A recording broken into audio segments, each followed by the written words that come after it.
మణరత్నం సినిమాలో ఉంది. ఇలాంటి ఇల్లు మళ్ళీ దొరకదు.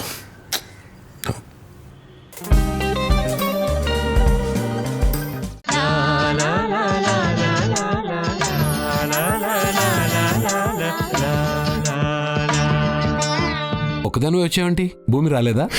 ఫ్రెండు, భూమి ఇంటికొస్తుందని అక్కడ ఎవ్వరికీ తెలీదు. నీకోసం నేను తీసుకొచ్చాను. నేనొచ్చిన ప్రతిసారి భూమిని తీసుకురావాలంటే ఎంత కష్టమో నీకు తెలుసు కదా. నా కూతురు నా ఇంటికి రాకుండా వీళ్లే చేస్తున్నారు. చూస్తాను, ఇంకా ఎన్నాళ్ళు వీళ్ళ ఆటలు సాగుతాయో చూస్తాను. అక్కడి పరిస్థితి ఏంటో నీకు తెలుసు. మళ్ళీ మనం కలిసిన ప్రతిసారి ఇది మాట్లాడుకోవటం ఎందుకు చెప్పు? బాధను భరించాను ఇన్నాళ్ళు. నా మాట ఇలా కఠినంగానే ఉంటుందమ్మా.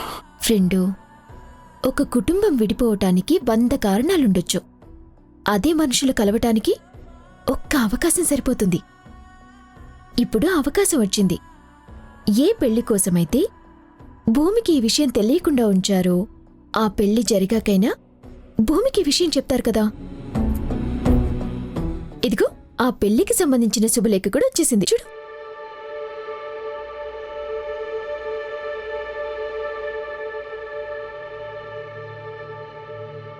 అదేంటి ఫ్రెండ్, బయటి వాళ్ళు శుభలేఖ ఇచ్చినా ముహూర్తం ఎన్ని గంటలకని చూస్తారు. అలాంటిది నీ కూతురు శుభలేఖని కనీసం చూడని కూడా చూడట్లేదు. కూతురి పెళ్లి శుభలేఖ ఎవరిస్తారమ్మా? తల్లిదండ్రులు పెళ్లి శుభలేఖని తీసుకుని దేవుడి దగ్గర పెట్టి తొలి కాడ దేవుడికిచ్చిన తర్వాత అయిన వాళ్ళకి బంధువులకి ఇస్తారు. మరిప్పుడు జరుగుతున్నదేంటి? తండ్రిగా నేనే శుభలేఖలు పంచాలి. నా కూతురు పెళ్లికి రండి అని నేనే అందరినీ పిలుచుకోవాలి. కనీసం అవకాశం కూడా లేదు కదా. అబ్బా ఫ్రెండ్, మళ్ళీ మొదటికొచ్చావా? ఏంటమ్మా మొదటికి రావడం? వాళ్ళు నా కూతురు పెళ్లి చేస్తున్నారు. తనేం పరాయిది కాదే. తండ్రిని నేను ఒకడిని బతికున్నాను. నాకు తెలియజేయాలన్న ఇంగిత జ్ఞానం కూడా లేదు వాళ్ళకి. పెళ్లి చేసుకోబోయే పెళ్లి కొడుకు మాత్రం వచ్చి ఈ పెళ్లి నువ్వు ఆపాలని చూస్తే మాత్రం మర్యాదగా ఉండదని వార్నింగ్ ఇస్తాడు.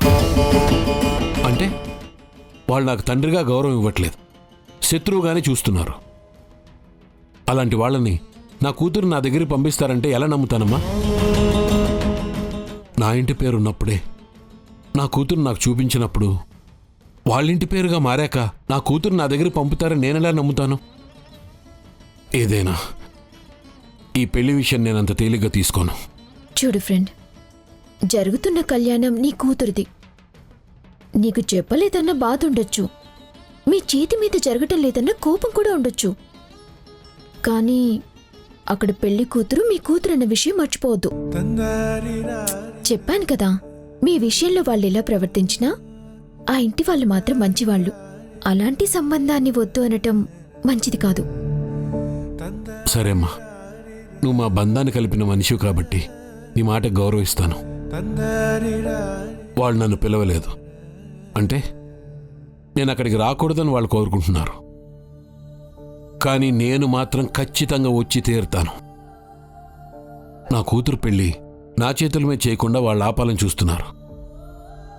అదే నా కూతురికి ఇష్టం లేదని బలవంతంగా వాళ్ళు ఈ పెళ్లి జరిపిస్తున్నారని నాకు తెలిస్తే మాత్రం చూస్తూ ఊరుకోను. బొబ్బిలి వంశానికి ఎవ్వరూ రాయని కొత్త రాతని ఈ ఆదిత్య రాయబోతున్నాడు. తన కూతురికి ఇచ్చిన మాట కోసం నా కూతురుని నాకు దూరం చేసిన శారదాదేవి మాట నిలబడుతుందో, నా కూతురు నా కూతురుగా నా ఇంటికి వస్తుందో ఆ పెళ్ళే నిర్ణయిస్తుంది.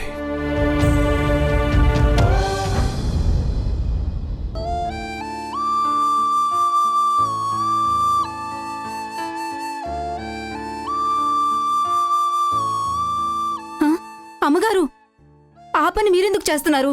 నేను చేస్తాను కదా. ఎన్నిసార్లు చెప్పాలి? అన్ని పనులు నేనే చేసి ఈ శిక్ష అనుభవించాలని. మీరెవ్వరూ ఏమీ చెయ్యొద్దు.